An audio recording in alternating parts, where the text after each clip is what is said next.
It was the third inmate that week we had found dead in his cell. Inmate deaths aren't exactly uncommon in a prison setting.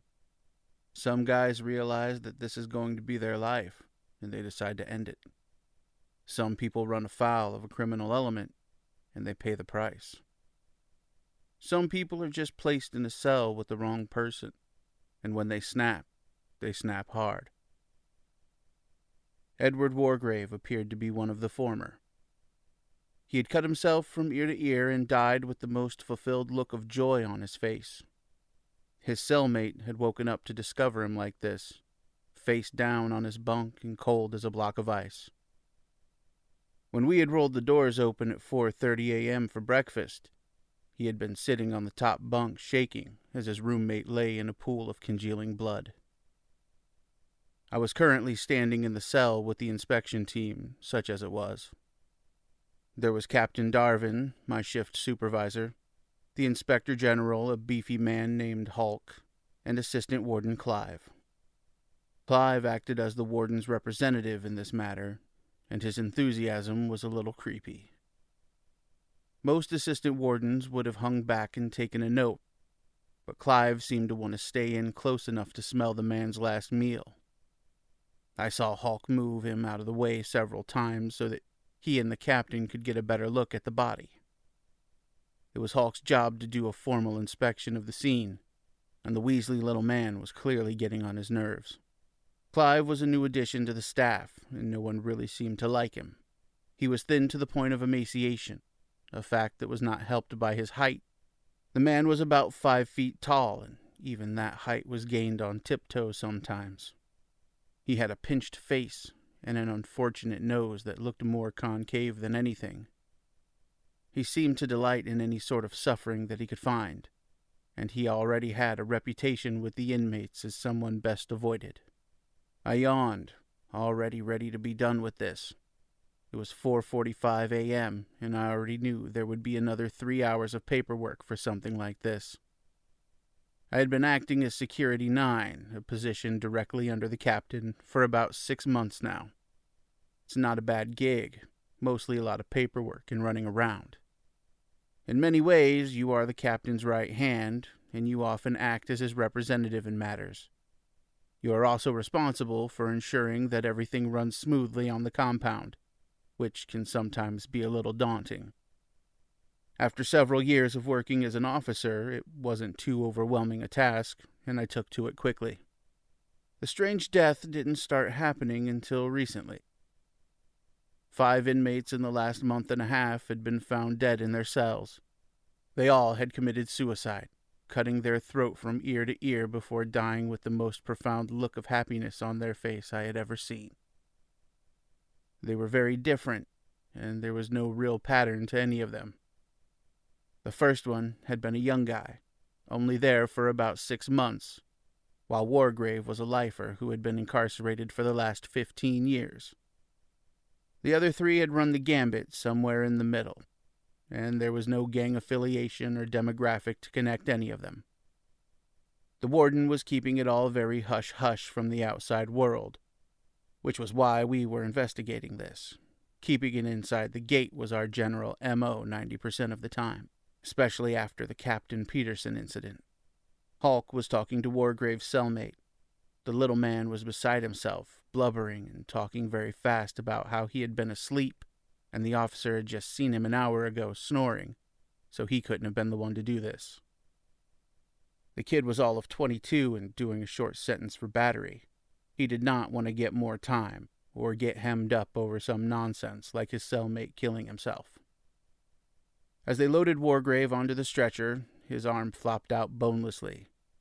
That's how I noticed the new tattoo. The skin around the word Jesse was red and angry looking. Prison tattoos are rarely lovely, and are a great way to get a nasty case of hepatitis if you're lucky.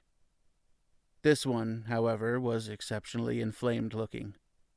It almost looked as though someone had branded him instead of just marking his skin with ink. I mentioned it to the inspector, and he nodded, saying they would make a note of it in his chart, since they were supposed to keep track of any new tattoos. Then the stretcher left with Wargrave, and the captain and I returned to his office to start the paperwork. I didn't think about the tattoo until a couple of days later as I was directing inmates to chow. I was directing D-Dorm towards the chow hall when we were stopped by a group returning from the chow hall. You didn't want to let them get too close to each other if you could help it. That was usually how drugs were exchanged or people got stabbed. So I stopped them at the corner and let the new group go on ahead, turning left as they headed for their dorm.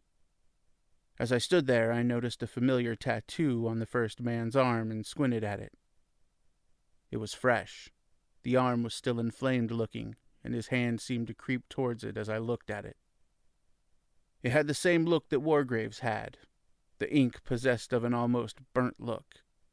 It looked as though someone had gently branded him with the name Jesse. The name done in cursive, the squiggles supposed to look cute, I suppose. There was nothing cute about the tattoo, though. It looked painful. It looked like it would itch and be very uncomfortable. It seemed that this Jesse would never be far from his mind or the attention of his dirty fingernails. "Inmate." And when he looked at me, I realized I knew this inmate. "Myers, where'd you get the new ink?" Myers, a scrawny white boy in his early 30s who had never lost the look of a lost 16-year-old, looked at me almost guiltily. Tattooing in prison is an offense that can get you a cell in confinement, and failure to give up your artist is just as bad. Of course, tattling on your artist is also a great way to get stabbed, so most choose to go to the box. Myers made to cover the tattoo but seemed to think better of it. I had seen it, so there was no use pretending that it didn't exist.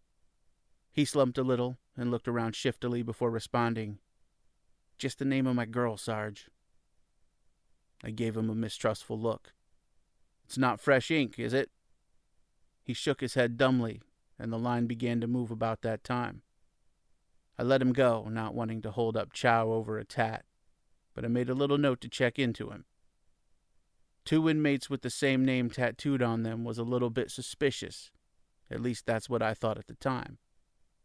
We conducted chow, getting everyone packed in, and then I went to the captain's office to start my evening work. I probably would have forgotten about the tattoo completely if it weren't for the paperwork that Captain Darvin dropped on my desk about 9 o'clock that night. He had a haggard look these days. These inmate deaths were really starting to get to him. Brass was on his ass about finding out why so many inmates were committing suicide, and he wanted to tell them something substantial. "I've got to finish typing up my report for the Wargrave suicide. Could you go through these and make sure everything looks right? I've been through them so many times that the words are starting to run together, and I think a fresh set of eyes might be just what's needed." I told him I would, and I pulled the files over. I hadn't been doing anything, just reviewing count slips and going over our logs to make sure they were ready to turn in the morning. Going over this busy work would be just what I needed to kill time until it was time to count again at 11. It wasn't until I had started going through the second file that I noticed something scribbled on the front under defining marks. Someone had written Jesse under tattoos in a thick, blocky handwriting. The location was inmate Cohen's neck, and that word jumped out at me like a ghost in a funhouse. I switched back to the first file, an inmate called Clark, and looked over defining marks to find that he had also had a tattoo that said Jesse. His had been on his calf, but the coincidence was just too much to overlook. I fumbled through the following 3 files, seeing all 5 inmates with Jesse tattooed on some part of their bodies. They had all been handwritten, meaning they were likely fresh ink, and the fact that all of them had been written in seemed to indicate that they were not something that was on file. It was all just a little too weird to overlook as circumstance. I brought it to the captain's attention, but he cut me off and told me to just file the paperwork. "I've got enough on my plate without worrying about whatever goddamn thing inmates are getting tattooed on themselves. Just get it done, or I'll find someone else who can and give them your post." Captain Darvin was clearly feeling the squeeze, and I couldn't hold his outburst against him. So I finished the paperwork and told him I would take it down to the inspector's office and put it in his box. He waved me off, said to hurry back because it would be count time again in about 30 minutes. so I took the load of files and went to the admin hallway to drop them off. As I left the captain's office, I couldn't help but get a prickle on the nape of my neck as I stood in the shadow of the warden's tower. He had moved his office to the old, rat-infested tower, and many of us felt like he had taken up residence in there. You could see him standing on the catwalk around the tower sometimes, just watching people. It was damn creepy, the warden himself being damn creepy too. This was not something that I would have shared with anyone because you never knew when the warden was watching or what he might hear. He had been at Stragview for a long, long time, and sometimes firing wasn't the worst thing that could happen to you. People had disappeared and never been seen again. Some of them had been seen again, and that was almost worse. I hurried across the yard so as not to linger under his supposed sight, and was soon in the admin hallway. I'd expected to put the files in the inspector's box that sat on the wall outside of his office. To my surprise, though, the light was on and the door was open. Inspector Hawk sat at his desk, one big hand resting against his head as he dozed. The last few weeks have been hell for him. 5 dead inmates, even those dead by their own hands, was hard to explain on paperwork. He was clearly getting the squeeze from someone higher up as well, and not having any luck figuring it out. He jerked awake when I knocked and told me to come in. I set the files down on his desk, telling him they were from Captain Darvin. He thanked me, said he would get right on them. I started to leave right then, but turned on a whim and asked him if he had noticed the tattoos. He blinked at me and asked me what I was talking about, offering me a seat. I pointed out to him that all 5 inmates had Jesse tattooed on them in a relatively fresh sort of way. They had all been recently marked with that name, and then they had all died. I wasn't sure what it meant, but it seemed a little too convenient to me. Hulk raised an eyebrow. "You gunning for my job or something?" he asked.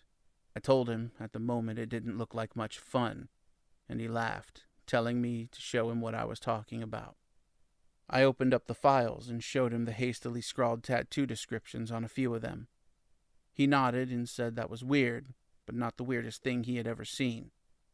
He thanked me for the information, saying that it did tie them all together somehow. I also told him about the inmate that I had seen with a fresh tattoo, and he perked up a little bit.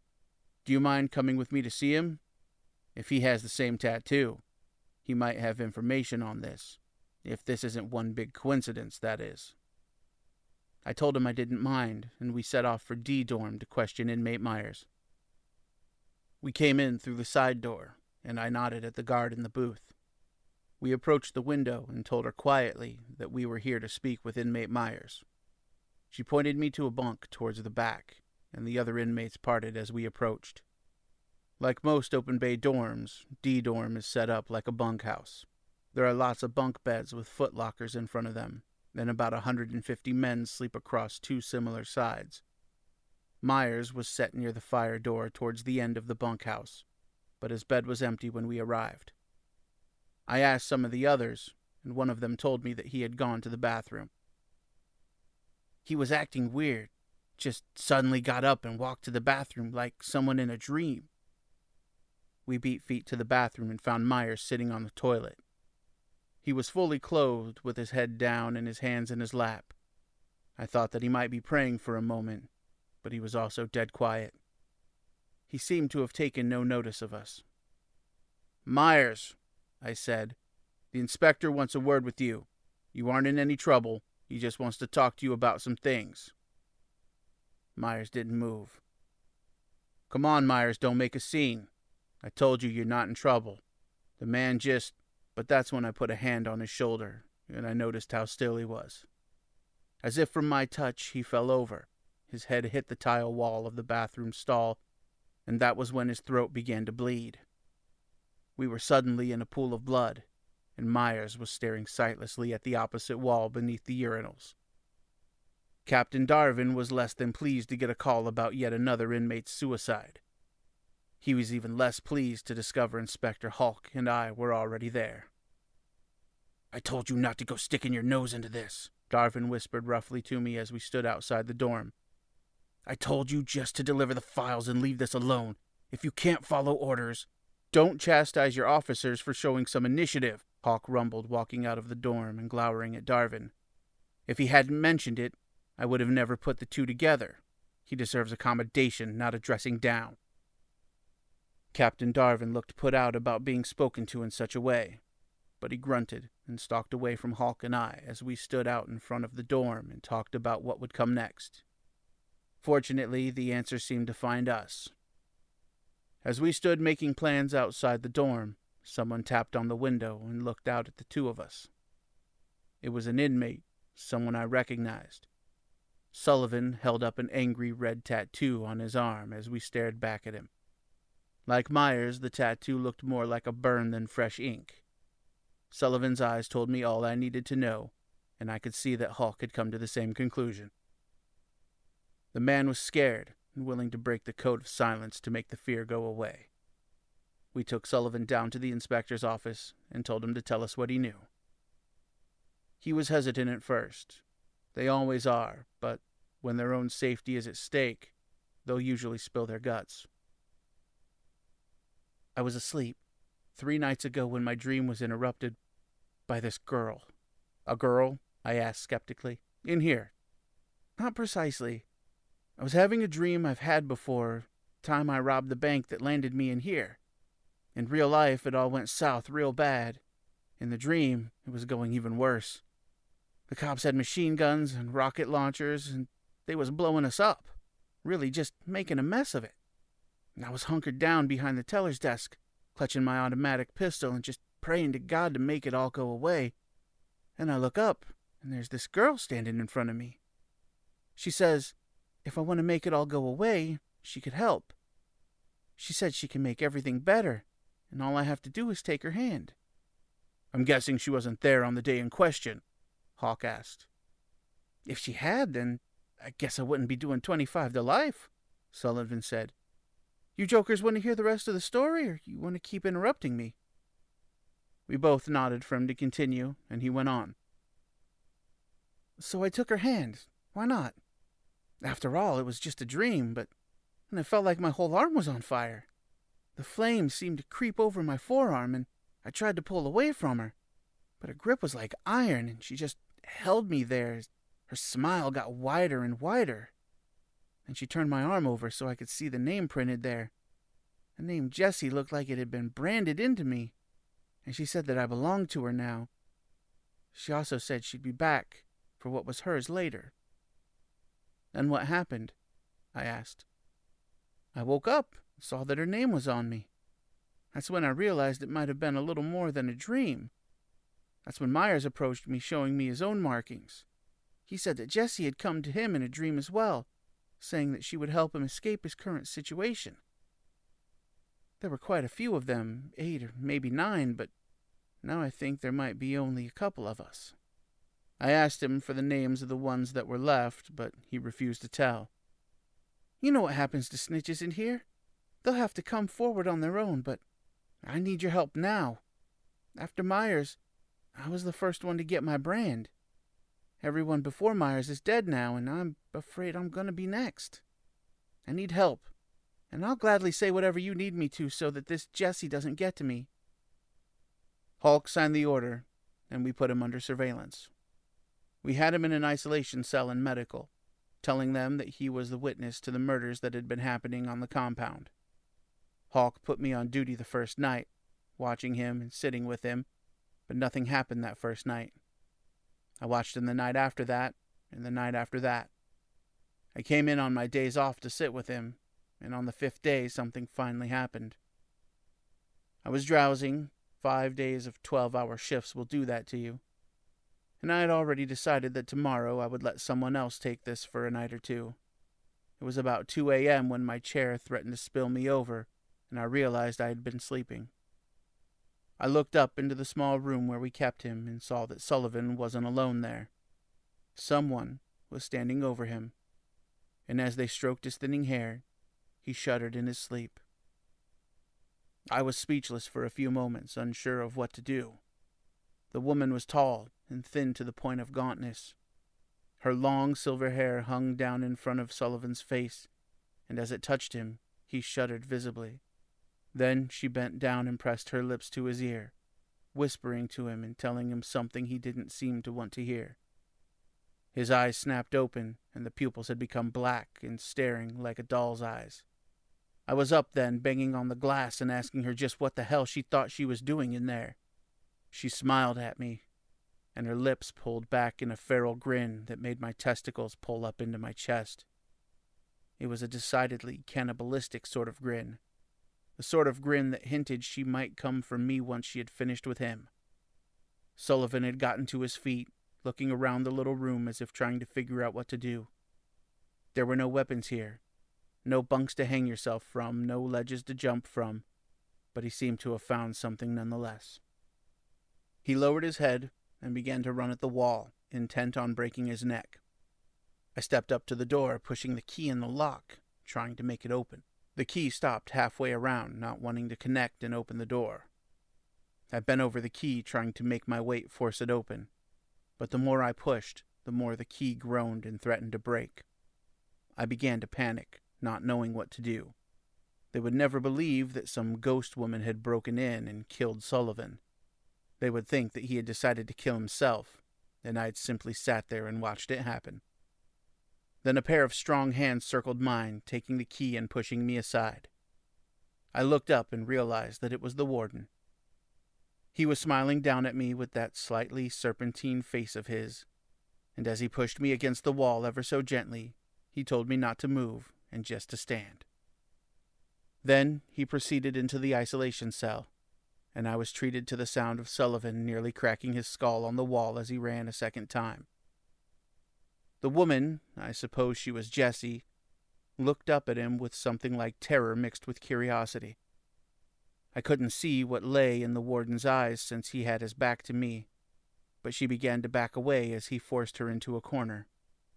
Her face still looked as a predator must when faced with a larger predator, unsure if they can share the food or if the larger one means to have it all, and them as well. Then, as the warden pinned her in the corner, blocking her from sight, she began to scream.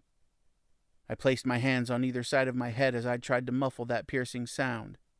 I could feel it vibrate in my bones, hear it wavering over my senses, and I felt that I must surely shatter if I was forced to endure it much longer.